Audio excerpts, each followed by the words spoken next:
While the Seesaw activity library is full of pre-made lessons, it's nice to know that you can create your own lessons for your specific students and your specific unit and content.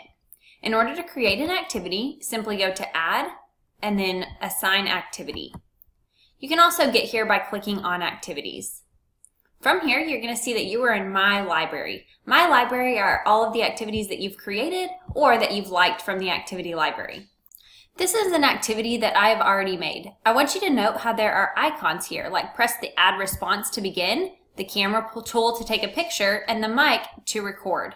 In order to get these little icons to show up in my activity, it's important to note that Seesaw has some icon shortcuts that you can use. So you'll notice with the new Seesaw features, you've got things like the pencil and the pen, the eraser. So anything that you need to add, you can use these symbols.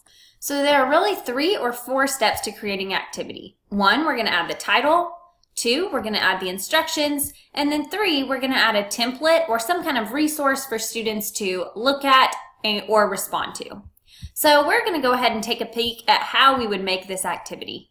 My library, we're going to go to Create New Activity. First, we're going to add our title. Next, we're going to type in the instructions. So first, they're going to add new response. So notice that this is going to put in the green add button for them. Second, they're going to use the camera to take a picture of their wow work. So you can see that when I finish, I'm going to have these symbols here. I'm going to finish out the instructions. Okay, so they're going to use the mic tool to record, and then I've actually given them some really good reflection questions, and they're going to press the check when they are finished. It is optional, but you could add voice instructions, especially if this is given in stations where you're going to want students to be listening, maybe with their earbuds, to the instructions before starting their activity. And then the last step is going to be to add a template. So this is that background image that students are going to add their work to. I like to use Google Drawings to make these backgrounds. So from my Google Drive, I'm going to go to New, More, and then you'll see Google Drawings. You can make them in other platforms. This is just the one that I prefer. It's just a blank slate to make backgrounds. And then note that I've actually got a folder in my Google Drive that's the Seesaw activity templates. That way I can keep templates as I make them. So we're going to go to New, More, and Google Drawings. Here, this is very similar to Google Docs or Slides, so I could add a shape. And maybe this is going to be where they're going to put their wow work. And then I can change the color. I can add text inside. So this is really good to note. I also want to show that we have a template here. So add D&C icons to activities. If we click on that template, there is depth and complexity icons that you can add to your activities. So this just makes the process a little easier. So you might go ahead and set up your whole template and then add some depth and complexity icons so that your students can be using those for voiceover stems as they're reflecting. Wow Work activity, I went ahead and added just a little image here of what wow work is, put a picture and then a note to pull the corners to make it bigger.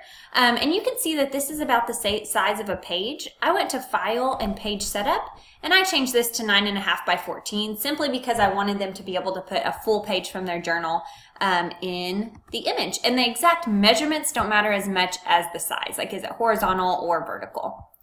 When I'm ready to add that to Seesaw, I'm going to File and Download As.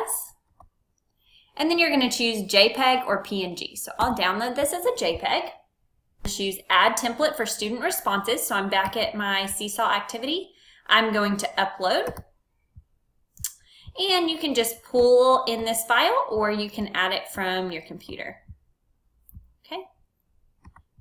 And I'm not going to need to make any edits to this. So you could like draw on it with a pen or something like that if you needed to, but I'm going to add it as is. So you can make those directly in Seesaw if you wanted to. You don't have to use Google Drawings. And then I'm going to click Save. Now I can assign this to my class. So I can go in and pick the class I want to assign to.